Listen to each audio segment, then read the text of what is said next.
प्रदेश में चल रही सियासी बयानबाजी को लेकर परिवहन मंत्री प्रताप सिंह खाचरियावास ने कहा कि यह समय बयानबाजी का नहीं है। फिर भी किसी को नाराजगी है तो मीडिया में बयानबाजी करने से अच्छा है कि वो सीधे सीएम से बात करे। बात करने से नाराजगी दूर हो जाएगी। के बाद जिंदगी को पटरी पर लाने की जंग लड़ने का वक्त है। ये वक्त सियासी बयानबाजी का है ही नहीं। हमें यदि सियासी बयानबाजी करनी है तो हम सबको इस वक्त कंट्रोल करना पड़ेगा। मेरा ये मानना है कि अब ये लॉकडाउन खुला है और आधा अधूरा लॉकडाउन खुला है। पूरा लॉकडाउन खुले, जिंदगी पटरी पर लौटे, ये सब काम करने का वक्त सरकार का है। यदि अलग अलग सबके विधायकों के क्षेत्र में कहां कहां पर दिक्कत है, क्या क्या समस्या, उन समस्याओं के समाधान का वक्त है। और इस वक्त हम सबको मिलकर कलेक्टिवली सरकार में बैठकर कहीं कोई हमें दिक्कत है तो हम मुख्यमंत्री अशोक गहलोत से बात करें, मंत्रियों से बात करें, अधिकारियों से बात करें। एक एमएलए भी अपने आप में एक बहुत पावरफुल होता है। कि अब जहां तक मंत्रिमंडल विस्तार की बात है, कब होगा, कैसे होगा, ये सब तय करना मुख्यमंत्री का विशेषाधिकार है, मेरा ये मानना है।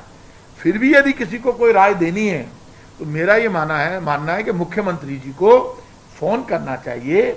वीसी पर उन्होंने कहा है कि मैं वीसी से हर विधायक से जुड़ा रहूंगा, तो वो वीडियो कॉल कर सकते हैं मुख्यमंत्री जी को और उनको बतानी चाहिए। मुख्यमंत्री हमारे नेता हैं, यदि मेरी कोई नाराजगी होगी तो मैं वीडियो कॉल करूंगा, उनसे बात करूंगा। और नेता होता है वो नाराजगी दूर भी करता है। नेता से नाराज होने का सबको हक है, क्योंकि जो सबसे ऊपर जो होता है उससे लोग नाराज भी हो जाते हैं, राजी भी हो जाते हैं एक दिन में। क्योंकि यदि कहीं बात है तो आपको उनसे डिमांड करनी चाहिए, अजय माकन जी से डिमांड करनी चाहिए, अपनी बात पार्टी के फोरम पर कहनी चाहिए, मेरा ये मानना है। अब ये बयानबाजी जो हम अखबारों में कर रहे हैं, ये रोककर हमें मुख्यमंत्री के स्तर पर, ऑल इंडिया कांग्रेस कमेटी के स्तर पर करनी। प्रदेश में सियासी हलचल तेज होती जा रही है। खबर है कि पायलट को आलाकमान की तरफ से बड़ा ऑफर मिला है। क्या पायलट महासचिव बनेंगे? आखिर क्या कहकर जयपुर लौटे हैं सचिन पायलट? इस पर पायलट का कोई जवाब सामने नहीं आया है।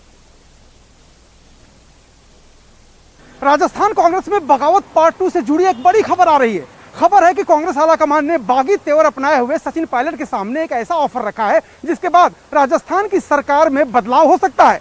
यानी ये ऑफर सचिन पायलट को मनाने के लिए है, लेकिन ऐसा कतई नहीं है कि इसके बाद राजस्थान की सियासत में मचा तूफान खत्म हो जाएगा, क्योंकि सचिन पायलट के सामने जो ऑफर रखा गया है उस पर अंतिम फैसला होने तक कुछ भी हो सकता है।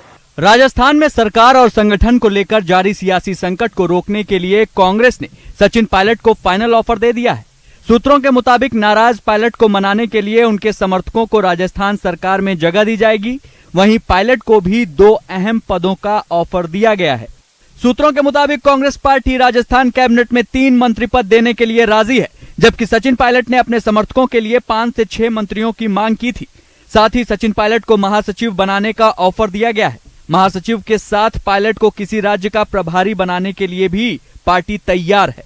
राजस्थान कैबिनेट में 3 मंत्री पद के साथ अपने लिए महासचिव और राज्य का प्रभारी बनाने का ऑफर मिलने के बाद 6 दिनों से दिल्ली में डेरा डाले पायलट कांग्रेस आलाकमान से मिले बिना राजस्थान वापस लौट गए।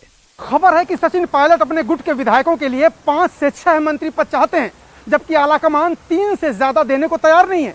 इसके पीछे आलाकमान और अशोक गहलोत का तर्क यह है कि सरकार बचाने के लिए जो 6 विधायक बहुजन समाज पार्टी से कांग्रेस में आए थे और 10 से 12 निर्दलीय समर्थन कर रहे हैं, उनको भी मंत्रिमंडल विस्तार में जगह देनी है ताकि सत्ता का संतुलन और समीकरण बना रहे। ऐसे में सचिन पायलट के समर्थक 3 से ज्यादा विधायकों को मंत्री पद नहीं दिया जा सकता। इसके अलावा बोर्ड और निगम के चेयरमैन का पद भी एक बड़ी पेंच है, जिसमें सचिन पायलट आधे की हिस्सेदारी चाहते हैं, जबकि अशोक गहलोत इसके लिए कतई तैयार नहीं। कांग्रेस आलाकमान की कोशिश ये है कि पार्टी और सरकार दोनों को किसी तरह का नुकसान न पहुंचे। इसीलिए खबर है कि पायलट गुट की नाराजगी दूर करने के लिए 3 मंत्री पद के अलावा निगम और बोर्ड में सचिन समर्थक विधायकों को उचित प्रतिनिधित्व देने की बात कही गई है। निगम और बोर्ड में कोई संख्या तय नहीं की जा सकती। हालांकि सचिन पायलट राजस्थान में निगम और बोर्ड के खाली पड़े लगभग 40 पदों में से आधे या कम से कम 15 पर अपने लोगों की नियुक्ति चाहते हैं, लेकिन इसके लिए न तो मुख्यमंत्री अशोक गहलोत तैयार हैं और न ही पार्टी। कांग्रेस सूत्रों का दावा है कि फिर भी पायलट के कुछ समर्थकों को निगम और बोर्ड में जगह जरूर दी जाएगी, लेकिन कितने पद पायलट समर्थकों के हिस्से में जाएंगे ये अभी तय नहीं है। वहीं राजस्थान में जारी इस सियासी घमासान को लेकर पायलट गुट के विधायक और विपक्ष दोनों सवाल उठा रहे हैं। हमारे कलयुग के आज के भगवान अशोक गहलोत जी हैं राजस्थान के।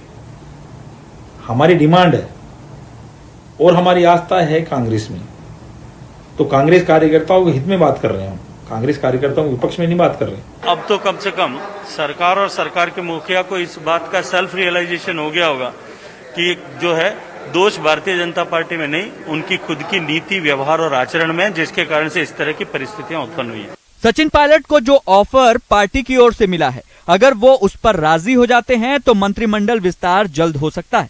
लेकिन आला कमान ने इस बार साफ कर दिया है कि फिलहाल राजस्थान में अशोक गहलोत ही पार्टी के नंबर 1 नेता हैं।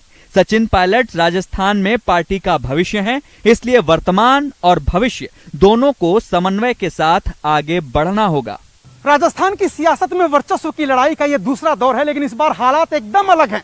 पिछली बार सचिन पायलट के पास समर्थक विधायकों की संख्या ज्यादा थी, इसलिए आला कमान भी दबाव में था। इस बार न सिर्फ उनके समर्थक विधायकों की संख्या कम हुई है, बल्कि सचिन पायलट के कुछ समर्थक विधायक तो पाला बदलकर अशोक गहलोत के खेमे में चले गए हैं। यही वजह है कि मौका देखकर अशोक गहलोत ने बीएसपी के विधायकों को आगे कर दिया, जो सचिन पायलट पर लगातार हमला कर रहे हैं।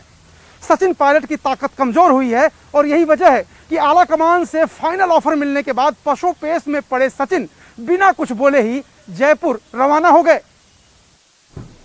आज से अनलॉक हुई जयपुर मेट्रो फिर से शुरू हो गई है। नई गाइडलाइन के बाद संचालन का फैसला हुआ। कोरोना प्रोटोकॉल का पूरा ख्याल रखा गया। सुबह 6:20 से शाम 4:30 बजे तक ये मेट्रो चलेगी। हर 10 मिनट के अंतराल से मेट्रो चलेगी। रविवार को मेट्रो बंद रहेगी।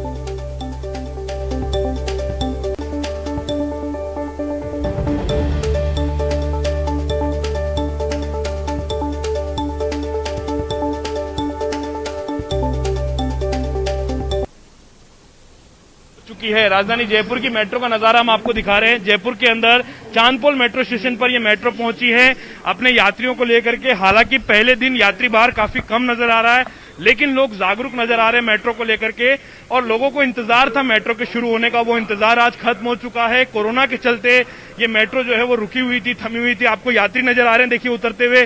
कुछ यात्री आपको ट्रेन में उतरते हुए नजर आ रहे हैं। बाकी जो ट्रेन आपको नजर आएगी, ट्रेन जो है वो खाली नजर आ रही है। ट्रेन के अंदर अभी यात्री कम है, जो यात्री भार है वो बेहद कम यहाँ पर नजर आ रहा है। आपको एक तस्वीर दिखाने की कोशिश करेंगे हम अंदर की, कि यात्री भार देखिए बेहद कम है यहाँ पर, यात्री जो है बेहद कम है, और जो स्टाफ है वो तमाम लोग जो हैं वो कोशिश कर रहे हैं कि लोगों को कोरोना की गाइडलाइन का पालन पूरी तरह से कराया जाए। कोरोना की जो गाइडलाइन है उसकी पालना पूरी तरह से कराई जाए, और उसी की कोशिश में जो जयपुर मेट्रो का प्रशासन है वो लगातार जुटा हुआ है। ये जयपुर मेट्रो की रेल है जिसका बेसब्री से लोगों को इंतजार था। ये इंतजार आज लोगों का समाप्त हो गया है, और मेट्रो के अनलॉक होने से शहर के अंदर जो भीतरी यातायात का जो भार होता है, जो लोगों को इंतजार रहता है कम कीमत में वातानुकूलित सफर का, वो सफर फिर से आज कोरोना गाइडलाइन की पालना करते हुए शुरू कर दिया गया है। कैमरा पर्सन यासीन के साथ lovely Wadhwa, news 18 Rajasthan, Chandpol metro station, Jaipur. राजधानी जयपुर में मेट्रो का सफर आज से फिर से शुरू हो चुका है। कुछ लोग हमारे साथ में हैं जो इस वक्त मेट्रो का सफर करके यहाँ पर पहुंचे हैं। आपसे बात करते हैं। आपका क्या नाम है? मंगली देवी। अच्छा, कहाँ से आ रहे हैं आप? मानसरोवर। अच्छा, मेट्रो का सफर आज से शुरू हुआ है, कितना सुविधाजनक सफर है ये? अच्छा है। अच्छा, आप बताइए भैया, मेट्रो का इंतजार था कोरोना में? नहीं, हाँ बहुत था। अच्छा, बहुत इंतजार था? हाँ सर, बहुत क्या अच्छा। कहना चाहोगे, आज से फिर से मेट्रो की यात्रा शुरू हुई है? अच्छा लग रहा है पहले जैसा माहौल देख के। अच्छा, वापस अनलॉक हो रहा है। आप बताइए भैया, मेट्रो आज से फिर से शुरू हो गई? काफी इंतजार के बाद हम मेट्रो का इंतजार कर रहे थे कब से ये मेट्रो शुरू हो, और धीरे धीरे मट्टी पे आए सब व्यवस्था। बहुत अच्छा लग रहा है हमें, और ऐसे ही बना रहे, और धन्यवाद। चलिए, आप बताइए बाबूजी, मेट्रो का सफर क्यों करते हैं आप? आराम के लिए साहब। सस्ता सफर है? सस्ता सर। अच्छा, क्या इंतजार था क्या कोरोना में आपको मेट्रो के सफर का? था साहब, बिल्कुल। अच्छा, था आपको। और लोगों से बात कर लेते हैं। आप बताइए आंटी जी, आपको भी इंतजार था मेट्रो के सफर का? हाँ, इंतजार तो था ही। अच्छा है, मतलब चल गई तो ठीक है। वही है, सोशल डिस्टेंसिंग का ध्यान रखना चाहिए, और तो क्या है, डिस्टेंसिंग का ध्यान रखना चाहिए। आप बताइए आंटी जी, आप सफर करके आ रहे हैं मेट्रो का, कितना सुविधाजनक सफर है? कोरोना में सफर बंद हो गया था। बहुत सुविधाजनक है हमारे लिए, तो जो लोकल आदमी है उनके लिए बहुत अच्छा है ये। लोकल लोगों के लिए बहुत अच्छा है। ये मारी मेट्रो, जयपुर की मेट्रो आपको नजर आ रही है, जो इस वक्त चांदपोल से मानसरोवर की ओर जाती हुई नजर आ रही है। आपको ट्रेन में यात्री जरूर कम नजर आ रहे हैं, लेकिन जो लोग हैं उनका हौसला है, वो लोग चाहते हैं कि मेट्रो का सफर शुरू हुआ है, धीरे धीरे जो जनजीवन है वो भी पटरी पर आए, और तमाम लोग चाहते हैं कि कोरोना की गाइडलाइन की पालना भी हो, जो कि जयपुर मेट्रो रेलवे प्रशासन भी कराने की यहाँ पर कोशिश कर रहा है। कैमरा पर्सन यासीन के साथ लवली वधवा, न्यूज 18 राजस्थान, जयपुर। तो इस बुलेटिन में फिलहाल इतना ही। नमस्कार।